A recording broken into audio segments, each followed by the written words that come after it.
The rabbis were in Medina, and the Quraysh sent a delegation to find out from them, how can we tell whether this man, Nabi Muhammad ﷺ, is indeed a prophet? The rabbis had asked him 3 questions, which only a prophet can answer. And Allah subhanahu wa ta'ala is sending the answers to the 3 questions. One of the questions was, ask him about the great traveler. Ask him about the great traveler who traveled to the 2 ends of the world. So with question 1, ask him about the great traveler who traveled to the 2 ends of the earth. And we are told that this traveler is called Zulqarnain, the one who possesses 2 qarns. And qarn can mean a horn, so qarnain will be 2 horns. And qarn could also be an age or an epoch, a time.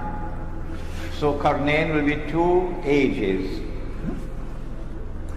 So this is a man who is either of 2 horns or impacts upon 2 ages. قُلْ سَأَتْلُو عَلَيْكُم مِّنْهُ ذِكْرًا. I am going to tell you something about him which must be remembered. إِنَّا مَكَّنَّا لَهُ فِي الْأَرْضِ وَآتَيْنَاهُ مِنْ كُلِّ شَيْءٍ سَبَبًا. Behold, we established him on earth securely, with the power and with the means, with the capacity and the knowledge and the right means to achieve anything that he might set out to achieve. And so surely a superpower, not an ordinary power, a superpower. فَأَتْبَعَ سَبَبًا. And so he chose the right means now to do what he wanted to do. حَتَّى إِذَا بَلَغَ مَغْرِبَ الشَّمْسِ. He sets out on a journey to the west. And he reaches a place where the sun is setting. And there he found it setting in a body of water that was hamiyah, dark, murky, so visibility in that water will be very shallow. And there he came across a people. Is it possible for us to identify that body of water? If we can, we'll be on the way to locating the geographical location of the area in which we're talking about. We're going to do that in a moment, inshallah. Then Zulqarnain set off on the 2nd journey now, and he's going to the rising of the sun. And when he had traveled to the distance that he could travel, the Quran does not tell us how far it was, he came upon a people, لَمْ نَجْعَلْ مِن دُونِهَا سِتْرًا, a people لَمْ نَجْعَلْ لَهُمْ مِن دُونِهَا سِتْرًا. We have not provided for them as a covering other than this covering. It appears to us that it is the natural covering that you have from the sunshine. So a people living a primitive way of life. And he left them as they were. And then he went on to the 3rd journey, which is verse number 92. And so now he travels in the 3rd direction. إِذَا بَلَغَ بَيْنَ السَّدَّيْنِ. He comes to a place between a pass between 2 mountain ranges. On this side are mountains, on this side are mountains. And in between there is a pass. Can we locate Geographically, where are we talking about? Is it possible? He passed between two mountain ranges. And there he came across a people, لا يكادون يفقهون قولا. He came across a people whose language he could not understand, because their language was unique. Their language had no connections with other language in that region. It was a language which was not connected with all the other languages in that region. When they had learned to communicate with each other, then these people spoke to Zulqarnain and said to him, Ya Zulqarnain, O Zulqarnain, Inna Yakjuj wa Makjuj mufsiduna fil ard. Gog and Magog are committing acts of fasad in our territory. So Gog and Magog have PhDs in fasad.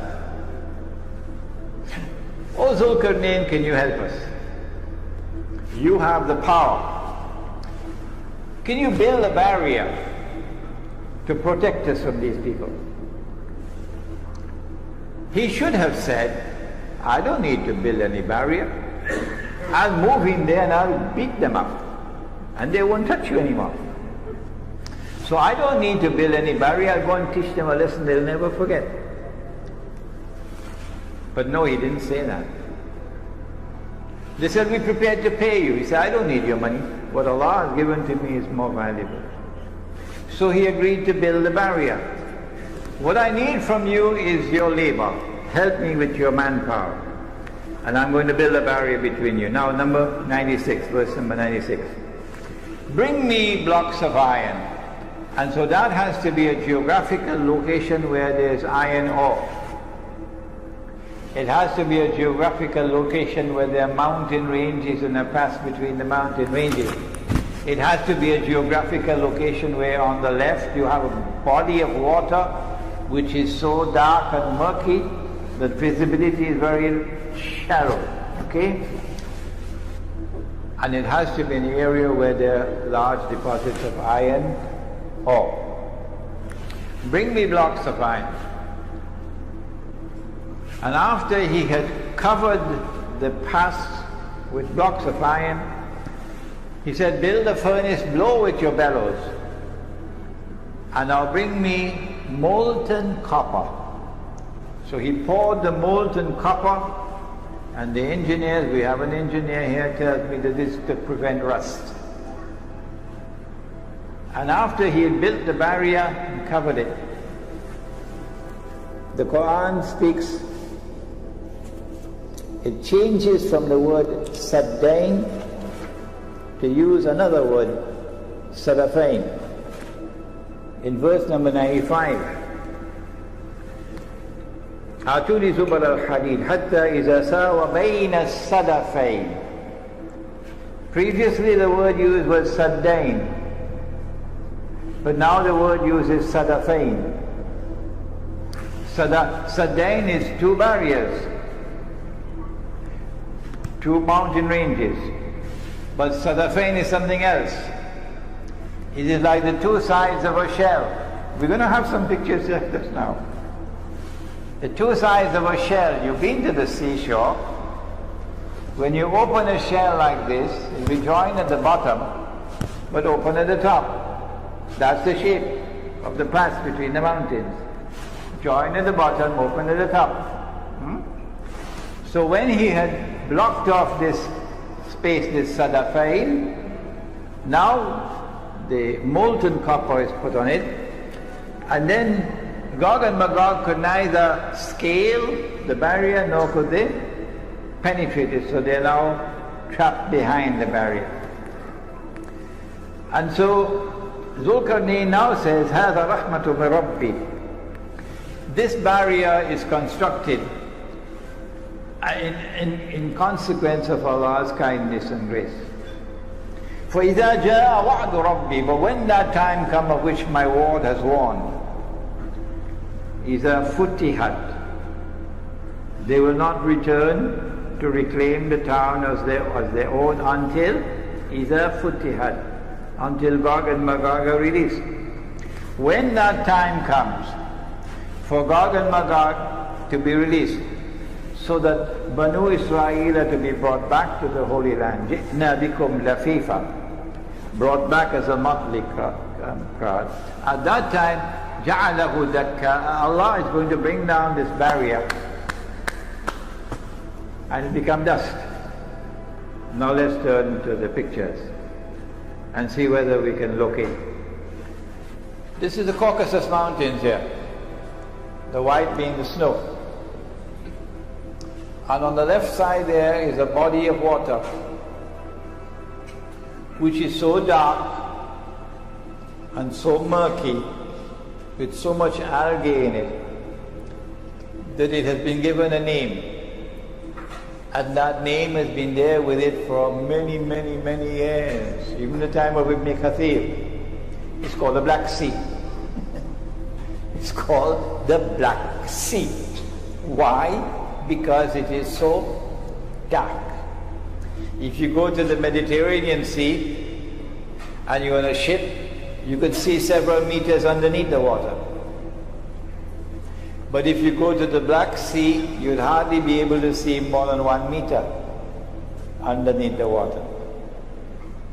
On this side of the Black Sea is the Caspian Sea. And in between the Caspian and the Black Sea is this body of land. So we say that Zulkarnain is traveling in that direction to the west, and then in this direction to the east.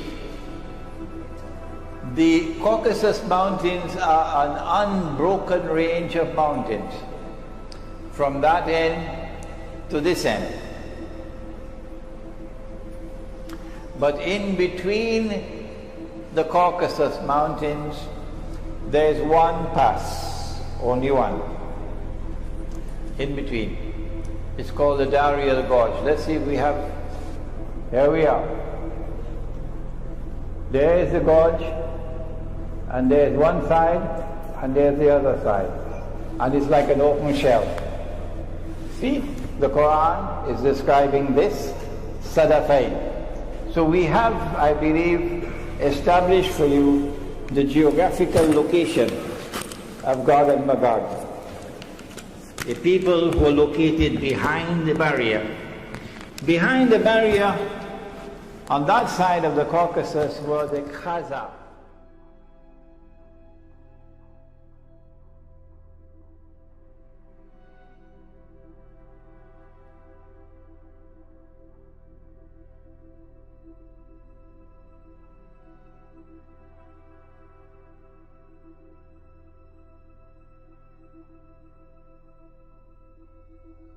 On that side of the Caucasus were the Khaza, a tribe of people who converted and became Jews. Must have been on a Sunday morning. And some of them converted from Judaism and became Christians. Must have been on a Sunday evening. So you have Khaza who are Jews, and you have Khaza who are Christians. But they did not become Jews because of religious conviction. They became Jews as a matter of political convenience. So they don't particularly care for Torah and for the laws of diet and so on. So these are people who are Jews as a nation, but not as a religion. A nation, not a religion. These are the people who today control power in the world. Who are Gog and Magog? They are human beings. They are not some strange creature living in the interior of the earth. That's Disneyland thinking. They're human beings. The barrier built by Zulkarnain was destroyed by Allah in the lifetime of Nabi Muhammad alayhi salatu wasalam. If you don't want to believe this that I have said, fine, you can accept that the barrier is still there. We don't have to be divided and be fighting with each other over it. No. I say the barrier is gone, it's destroyed. You say the barrier is still there. So why do we have to be fighting and dividing ourselves with each other over this? All I'm saying is, if the barrier is still standing, why aren't you searching for it? I think there's a question of credentials here. If a barrier built by Zulkarnain mentioned in the Quran, a geographical reality mentioned in the Quran, is still standing on the face of the earth, not buried beneath the surface of the earth, what kind of Disneyland thinking is that? If it is there standing on the face of the earth, why are you not searching for it? Why has no human being seen and recognized that barrier in 1400 years? And more since the Quran was revealed. Why? My answer is because it's already been destroyed. But you don't accept that answer. You say Imran Hussein is misguided. Don't listen to Imran Hussein, fine. That's shameful. Scholars don't behave like that. If Gog and Magog have been released, then we can understand the fasad in the world today. Universal fasad. Inna Yakjuj wa Makjuj mufsiduna fil ard. If they are released in the world, they are the agents of fasad. They're the ones who have brought the Jews back to the Holy Land to reclaim it as their own. Then it's very easy for us to recognize who they are. To Gog and Magog, Yakjuj and Makjuj, which are major signs of Akhirul Zaman.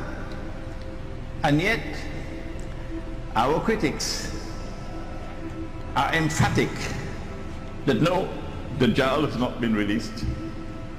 Gog and Magog have not been released. If we can't find a barrier built by Zulkarnain, which is made of iron and steel, it's probably somewhere down a few miles underneath the earth.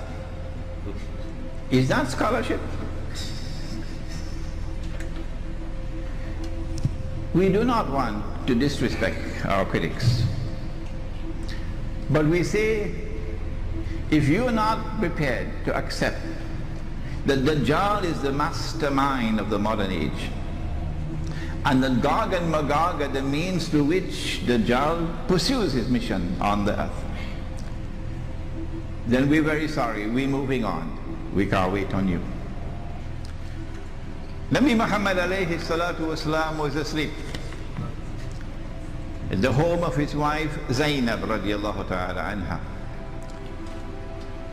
And he woke up from his sleep, and the hadith is located in Sahih Bukhari in several different versions from several different sources, companions. So we say it is mutawatir. He woke up from his sleep. What he had seen in his sleep, also a vision like Ibrahim alayhi salam, was so terrible, that his face was red, flushed red. It has to be something terrible for the Prophet of Allah to wake up with his face all red, flushed red. What did he see? He woke up and he spoke these memorable lines. He said, وَيْلٌ لِلْعَرَبِ مِنْ شَرٍ قَدْ اقْتَرَبَ. Woe unto the Arabs because of an evil, shar, an evil.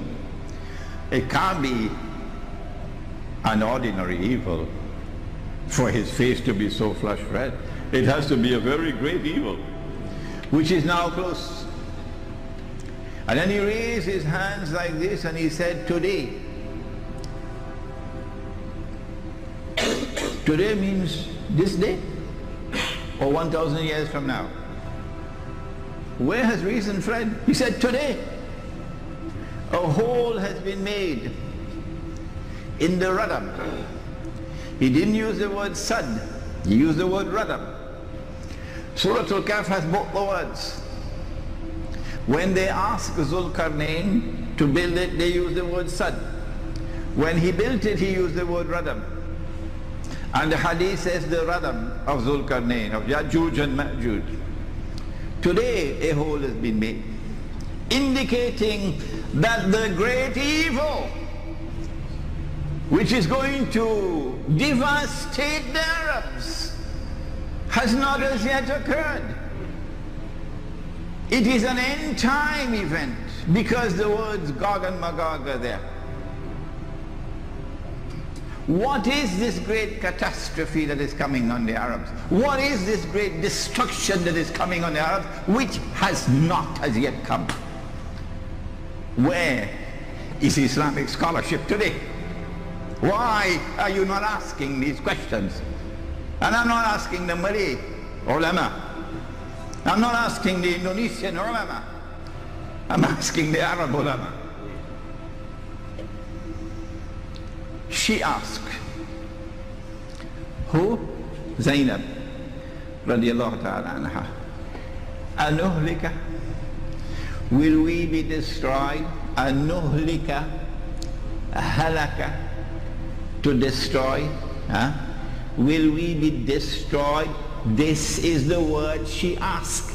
Will we, the Arabs, be destroyed when there are righteous people amongst us? The hadith is in Sahih Bukhari. He said, Na'am, yes. And then he went on to use words I never understood until recently, until I saw the pathetic state of Islamic scholarship today, and the even pathetic state of those who lead Muslims today. He said, إِذَا كَثُرَ الْخَبَثِ, when the scum prevails, then it will come. And today, the scum prevails. They have eyes and yet they cannot see. They have ears and yet they cannot hear. They have hearts and yet they do not understand. أُولَٰئِكَ كَالْأَنْعَامِ بَلْ هُمْ أَضَلُّ بَلْ هُمْ أَضَلُّ. They're worse than cattle. They're the scum. And when the scum prevails, then the destruction of the Arabs, not the Malay, not the Turks, the Arabs will take place. But I want to take you now back to that spot in the Caucasus Mountains, because we want to fine-tune our attempt to identify Gog and Magog. It is not sufficient to say that Gog and Magog are the European Christians and European Jews. No, because amongst the European Christians and European Jews, there will be those who become Muslims, there will be those who are our friends and allies. Do not make the mistake.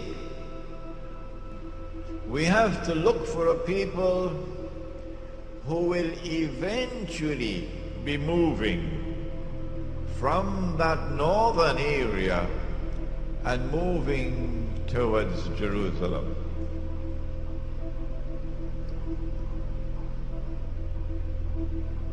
Shortly after the death of the Prophet sallallahu alaihi wasallam, something very mysterious happened in that part of the world that historians have chosen to bury. A tribe called the Khaza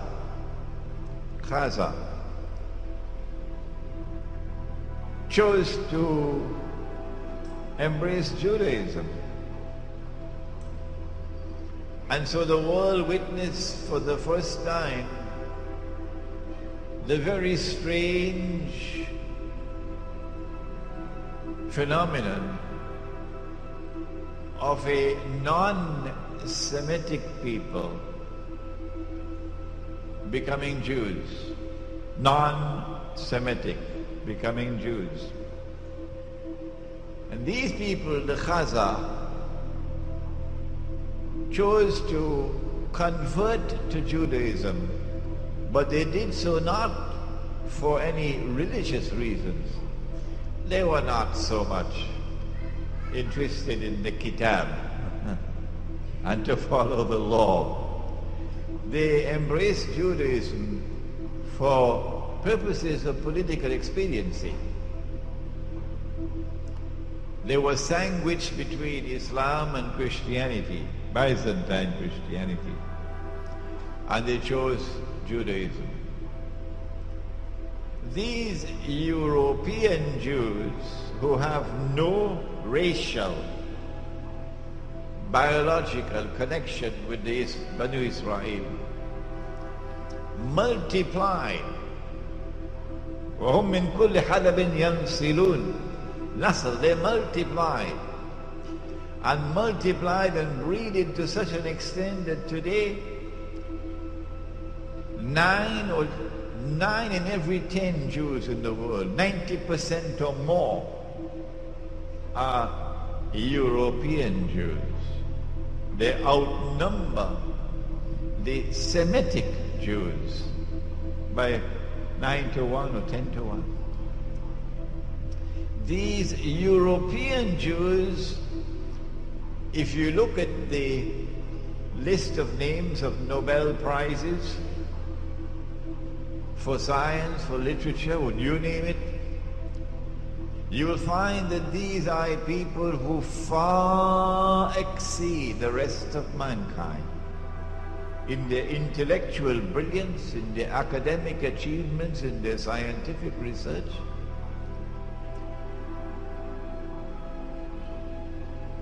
They are a people different from the rest of mankind.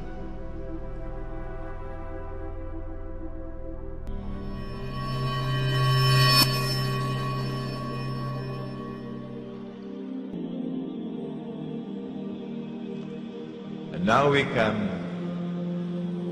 to the one hadith that has created a problem for the world of Islamic scholarship. The hadith is in Sahih Muslim. It speaks of the return of Nabi Isa alayhi salam. And then he kills Dajjal. And then after he has killed Dajjal, فَبَعَثَ اللَّهُ. Ba'atha does not mean release. Ba'atha means to send. But somehow or the other, everybody have come to the conclusion that after Nabi Isa alayhi salam kills Dajjal, that Allah will now release Ba'atha, Gog and Magog. The first of them will pass by the Sea of Galilee, but in Arabic it's not the Sea of Galilee. That's an English word used by the Christians. The Jews don't use Sea of Galilee. The Jews call it Lake Kinneret. Kinneret. And in the Ahadith it is known as Buhayrat al-Tabariya, Lake Tiberias. All three names refer to the same body of water. The first of them will pass by the Sea of Galilee and start to drink the water.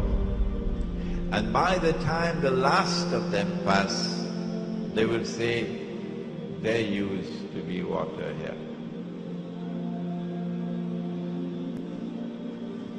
I think this is a fairly simple footprint to recognize. Fairly simple, like the tall buildings. That when you see the water level in the Sea of Galilee going down and down and down, and when it reaches the point of no return, that it has crossed the level now, that the Sea of Galilee could ever be revived. It's only a matter of time for it to die, to dry up. Then you know that you are close now to the end. What is the water level in the Sea of Galilee now? The answer is the water level in the Sea of Galilee has already crossed the point of no return. That's how low it is. Indicating that Gog and Magog have been passing. When they pass by the Sea of Galilee, where are they going? They're going to Jerusalem. When they go to Jerusalem, what are you doing with the water? You drank all that water? Huh? We're dealing here with religious symbolism. It's not the actual drinking of the water. Rather, it is the consumption of water. Israel said, we're going to make the deserts green. Those Arabs couldn't do that. They are dum-dums, the Arabs. And we have the scientific and technological know-how. We can change the desert and make it green.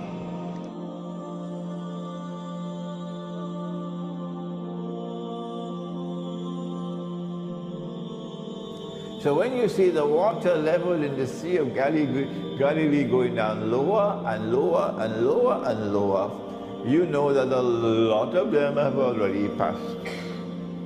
And by the time the Sea of Galilee dries up and there is no more water, they have all left the north and they have reached to the Holy Land. Where are we now? Answer? Just look at the Sea of Galilee and you'd look. A little island just appeared in the Sea of Galilee maybe last week or 2 weeks ago, which was not there before. The Sea of Galilee is going down. It is in irreversible decline. It's just a matter of time now before it dries up. Indicating that most of Gog and Magog have already come this way.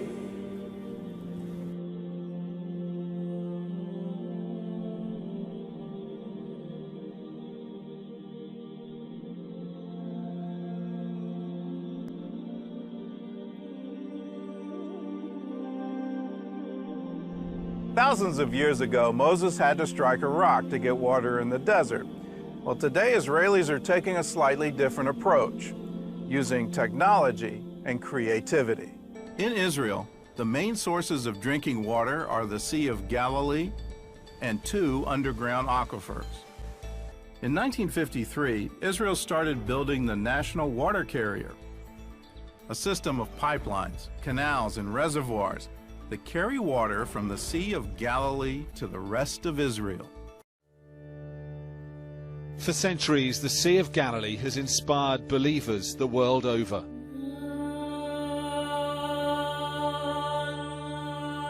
The waters the Bible tells us Jesus walked on, the shores where he performed his miracles.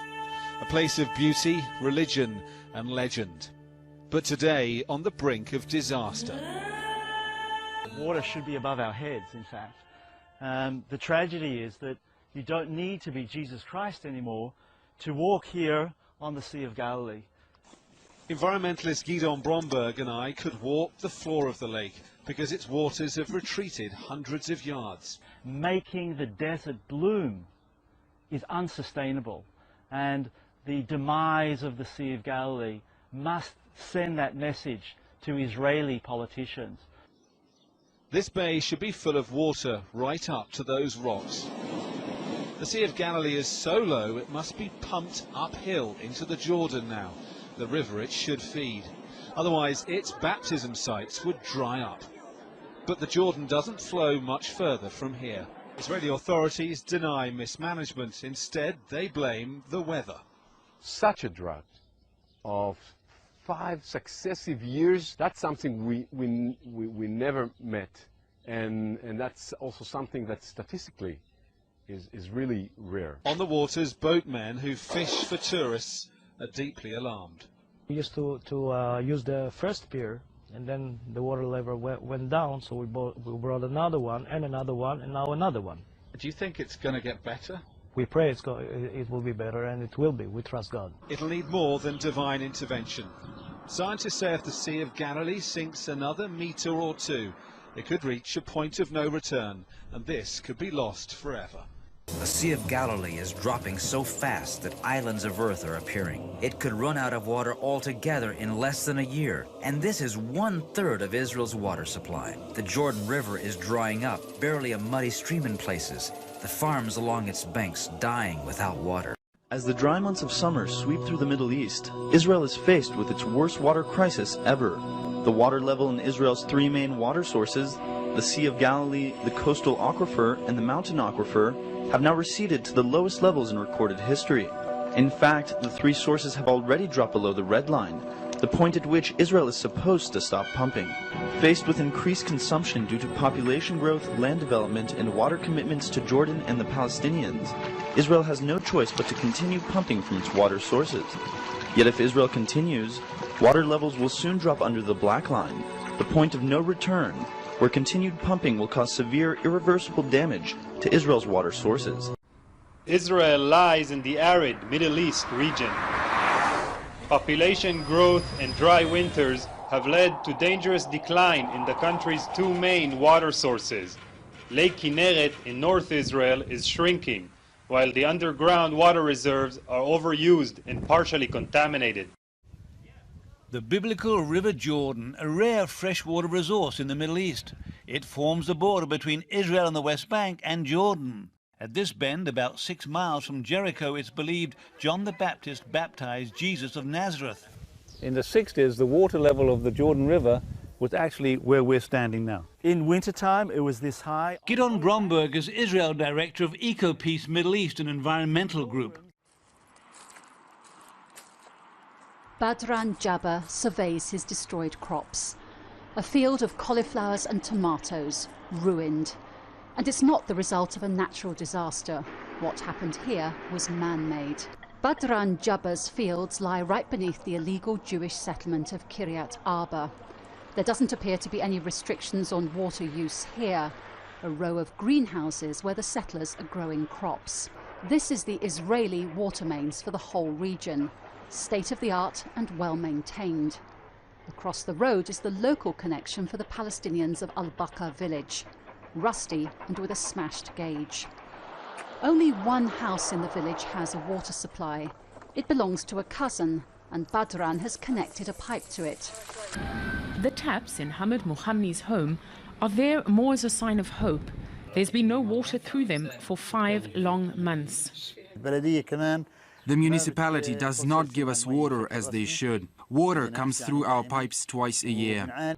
More than 300,000 Palestinians across the West Bank are not connected to a water network, according to Palestinian human rights groups. Since the 1967 occupation, all water resources are exclusively in Israeli hands. We receive maybe 2,000 cubic meters per day. It means that we need 7,000 to give the people to reach 70 to 80 liters per capita. Once you leave the West Bank and cross into Israel, the picture could hardly be more different. There's no shortage of water here. Israelis quite literally splash it around. And you'll hardly find a more striking example than this of how Israel squanders water. An ornamental fountain in a park, while Palestinians in the West Bank barely have enough water to drink and to wash. Amnesty says the settlers use 5 times as much water as the Palestinians in the West Bank. Back in the West Bank, the settlement of Har Sinai is expanding across the fence from Radi Sultan's fields. There's no shortage of water here. Today, Palestinians have access to roughly 90 liters of water per day per capita, while Israelis have access to 284. Palestinians say this disbalance results from the Israeli Water Corporation often cutting off their water supply and Israel denying them permits to dig wells. They say that Mekorot maintains a strict quota on their water usage while pumping unlimited amounts both for Israelis and for Jewish settlers in the West Bank. This is the most significant source of surface fresh water that we have. For this region, when we're talking about Israel, Palestine and Jordan, this is it. Israel pumps water out of this lake into what is called the national water carrier, bringing water from this part of the country, the northern area where we have most of the rainfall, to the very dry south. Munther, a water engineer, talked to us in Wadi Fukin, a Palestinian village surrounded by Israeli settlements. Water to us Palestinians, it's pumped by Israel, by the government of Israel.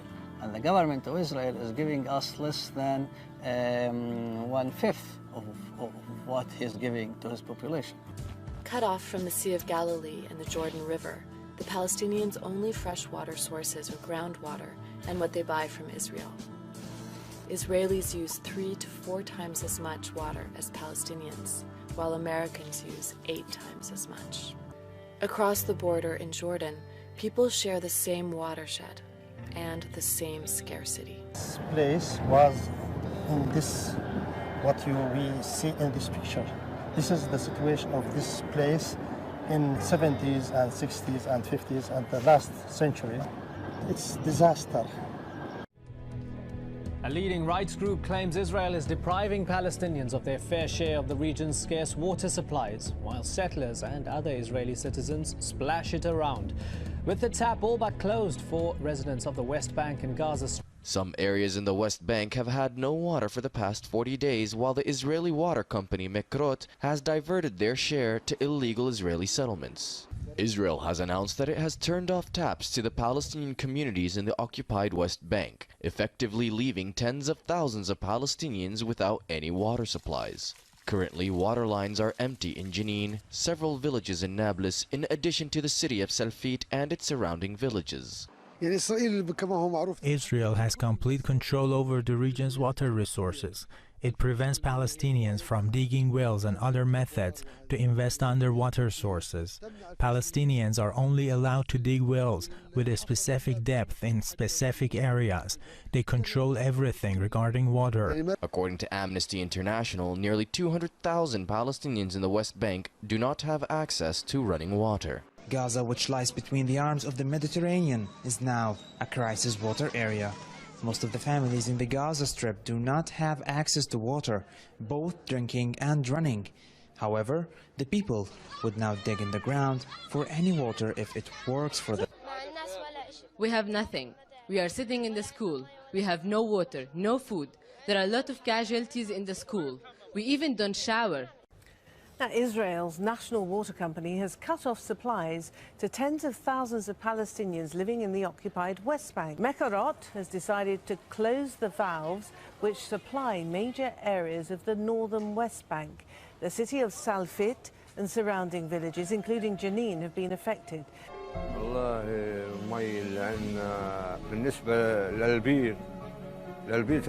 ميته سيئة جدا. ميته عار لا حتى الحيوان لا يقبل انه يشرب.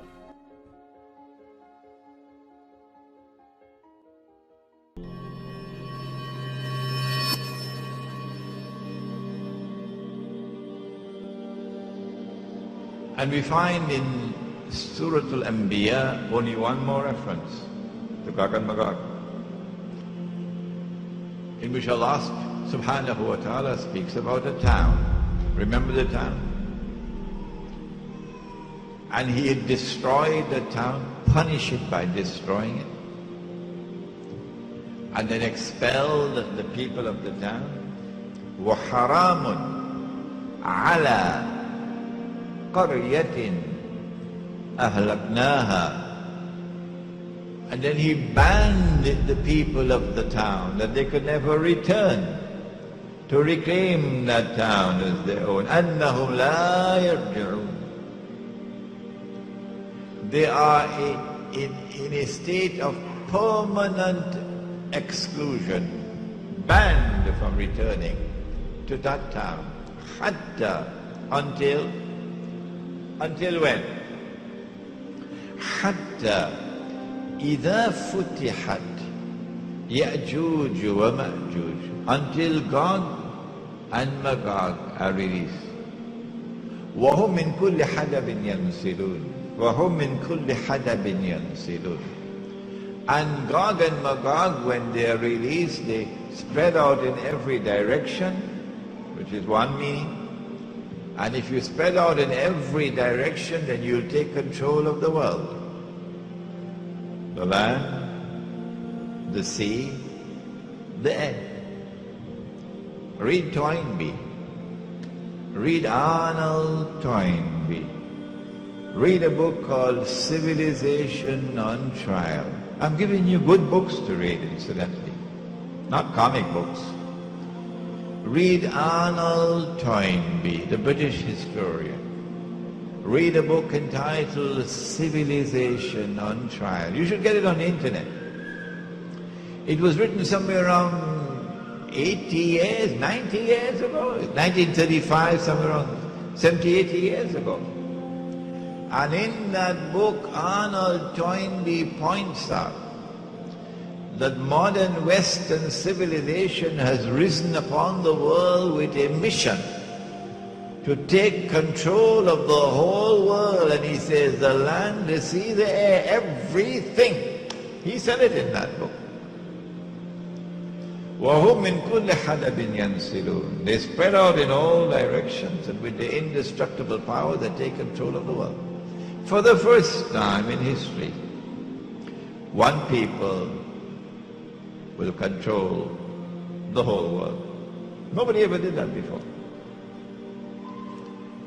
The other meaning is that they descend from every height. So they target you and they impose themselves upon you.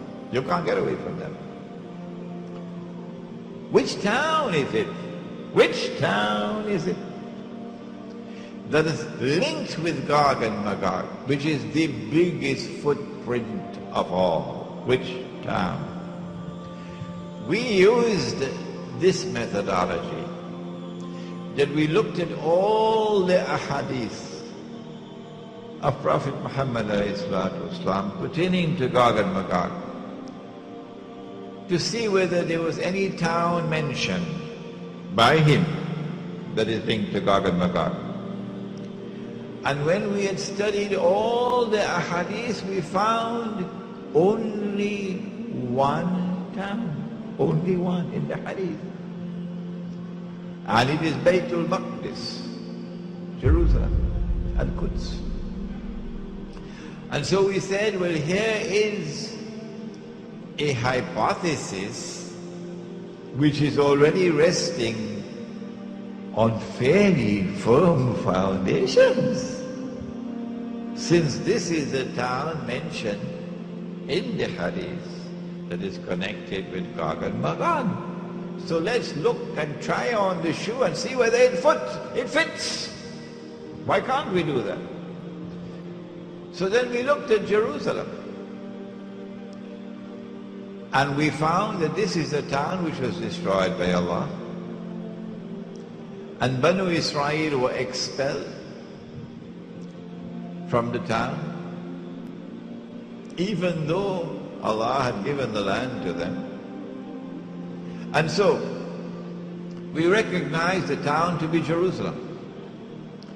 And we ask the question, who are those who liberated Jerusalem and brought Banu Israel back to Jerusalem? If you can recognize who they are, you have recognized Gog and Magog. But Iqbal it was who said, and I now have to quote him again in Urdu, and they can't take it away from him. You can't do it. It's there. खुल गए याजूज और माजूज के लश्कर तमाम. Some of you will say, oh, we heard this before, you know. We never thought about it. खुल गए याजूज और माजूज के लश्कर तमाम. All the forces of Gog and Magog have now been released. It's not just that they have been released from behind the barrier built by Zulqarnain in Surah Al-Kahf of the Quran. More than that. They've all been released and they've all spread out over the world. Kul gaye Yakjuj or Makjuj ke lashkar tamam. All. So this is the world order of Gog and Magog. That is what Iqbal is saying. Chashme Muslim dekhle Tafsir harfi yansilun. Now Muslims, you better turn your eyes, direct your attention to the word yansilun. Direct your attention to the word yansilun.